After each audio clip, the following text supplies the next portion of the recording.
Hello and welcome. I'm Jenny Hall. Thanks for joining me for another card making tutorial. Today I would like to share you how to create a galaxy background technique. There are many different ways to do it, and this is just the one way that I have chosen. I'm going to use 4 shades of one color from light to dark and a piece of watercolor paper. Here's what the finished project will look like. Instead of having an outer space looking galaxy, I chose to make it look more like a winter's night. So to create a watercolor galaxy, you'll need to start off with a piece of acetate plastic, or you can use any kind of non-porous plastic piece. We're going to go directly onto watercolor paper. So to get there, we're going to do ink smooshing. Take your watercolor paper and dab it directly into the diluted ink. And this is going to create a unique and organic look on your paper. The one step to make sure that you never forget when you're doing ink smooshing or to just create a galaxy background is to make sure that your panel of paper completely dries before you move on to the next step. Allowing the ink to dry will give you a different look than if you had just used it with wet on wet. After you have added your lightest shade, then clean off the plastic and move on to a darker shade of color. I'm using Tempting Turquoise for my next layer, and it's the same type of blue but in a more dark and intense color. To show just how this is easy, I'm flipping up how I get the paper and the ink together by showing you that you can do it in either way. Either dip the plastic onto the paper or dip the paper to the plastic. It's all a matter of taste. The one thing I want to try to do is to make sure that I don't get a complete solid coverage on my watercolor paper. Because a galaxy has an uneven look with different color tones, I want there to be light places and dark places. To bring up a little bit of the water, I'm going to apply water drops directly from my hand through the mister onto the watercolor paper. Once I can see with my eye that the water is starting to activate some of that ink, a paper towel or a facial tissue is enough to pull it up, and you can actually see where the ink has come up on a couple of different layers of color, but not all the color comes away. This is a wonderful way to give a variance of color on the project. Cleaning off the plastic again and going with another darker shade. This time I'm putting my finger into the ink to bring it to the paper. This is going to give me little spots of color that are nice and intense, and this color will need to dry completely before moving on to the next step. Step number 6 and 7 are both about adding small amounts of color that are darker and will catch the eye. The Wink of Stella pen, and also I'm here with a darker blue, with my water brush, are going to bring little spots by tapping it on my finger or by applying some to a clear acrylic block and flicking it on.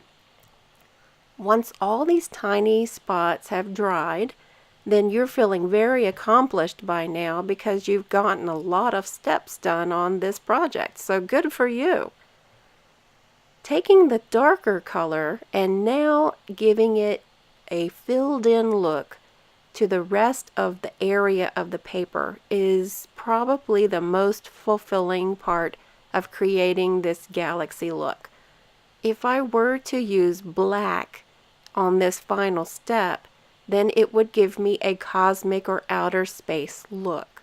But because I want it to look like a winter sky that is still a galaxy technique, I'm sticking with a very intensely dark blue. And I'm putting the blue into the areas that are in between the other color. There's no road map that says exactly where to add this color. But what it does is it brings the eye in and through the color layers that you have built up on the paper. As a final step, I took my chalk marker and just dotted in some little white spots. Now we're going to take this beautiful panel and apply it to a card making project. I'm stamping with Merry Little Layers stamp set. Merry Little Labels. And I'm going to add another special effect. As if I didn't make the panel exciting enough, I decided to add and jazz up the sentiment as well, so that I could show you just different ways that you can step up your card making project.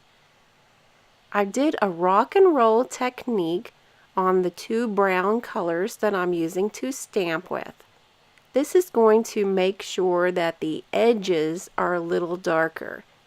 And to make this medallion really stand out and be special, once that first layer of ink is dried, then I dabbed the entire stamped image onto my Versamark ink pad. This is going to cover the entire stamp with Versamark sticky ink, and I'm applying some clear embossing powder. Once I've melted the powder, but it hasn't dried yet, I'm adding some Dazzling Diamonds glitter. This is Stampin' Up's clear/white glitter. It's iridescent, and then I'm melting the powder back into the paper.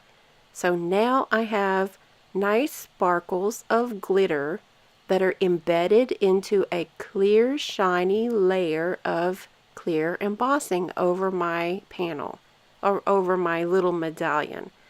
This is another way that you can add something special. Try this with perhaps a piece of designer series paper, and you will have even more attention on your focal point. I'm mounting the watercolor panel onto a piece of Whisper White cardstock to give it a nice framed look and some stability. And I want to add some pretty ribbons underneath the sentiment medallion. So I'm using some thin white ribbon from Stampin' Up, as well as soft sky ribbon, and I cannot resist bringing in some more of those mini sequin trim.